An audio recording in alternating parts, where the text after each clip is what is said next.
താറും ജിമ്നിയും തമ്മിലൊരു സെയിൽസ് റിപ്പോർട്ടാണ്. കണ്ടപ്പോൾ ഞെട്ടിപ്പോയി. ജാനുവരിയിൽ ഏകദേശം 163 ജിമ്നികൾ മാത്രം വിറ്റഴിച്ചു എന്നാണ് കണക്കുകൾ പറയുന്നത്. ഒരു ഗ്ലോബൽ പ്രൊഡക്റ്റായ സുസുക്കി ജിമ്നി ഇന്ത്യയിൽ സെയിൽസ് പരാജയപ്പെടാൻ എന്താണ് കാരണം? 40 വർഷത്തെ ഇന്ത്യൻ മാർക്കറ്റിലെ അനുഭവ സമ്പത്ത് മാരുതി സുസുക്കി കെട്ടിപ്പിടിച്ചുകൊണ്ടിരിക്കുകയാണ്.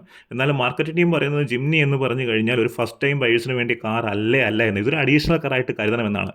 എന്ന് വെച്ചാൽ നിങ്ങളുടെ വീട്ടിൽ ഒരു ഹോണ്ട സിറ്റി ഉണ്ടെങ്കിൽ നിങ്ങൾക്ക് ഓഫ് റോഡിങ്ങിന് പോകാൻ വേണ്ടി വേണമെങ്കിൽ ഇത് ഉപയോഗിക്കാം. അഡീഷണൽ കാറായിട്ടാണ് അവർ പറയുന്നത്. മാസം 5000 എണ്ണം വിറ്റാൽ മാത്രം മതി എന്നാണ് ജിമ്നി പറയപ്പെടുന്നത്. പക്ഷേ ജിമ്നി ഒരു ഓഫ് റോഡ് വാഹനമായിട്ടാണ് വേൾഡ് വൈഡ് കണക്കാക്കപ്പെടുന്നത്.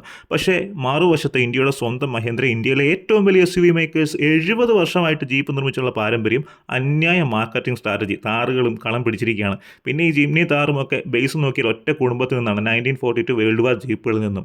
മഹേന്ദ്ര താറിൻ്റെ ഏറ്റവും വലിയ ഗുണം എന്താണെന്ന് അറിയോ? അതിൻ്റെ റോഡ് പ്രസൻസും ബൾക്കിനെസ്സും. അതുപോലെ തന്നെ മാരുതി സുസുക്കി പരാജയപ്പെടാൻ ഏറ്റവും വലിയ കാരണമെന്ന് പറഞ്ഞു കഴിഞ്ഞാൽ പുവർ പ്രൈസിംഗ് സ്ട്രാറ്റജിയും ലാക്ക് ഓഫ് പ്രൊഡക്റ്റ് വേരിയൻസും എന്നാണ് വിദഗ്ധർ അഭിപ്രായപ്പെടുന്നത്.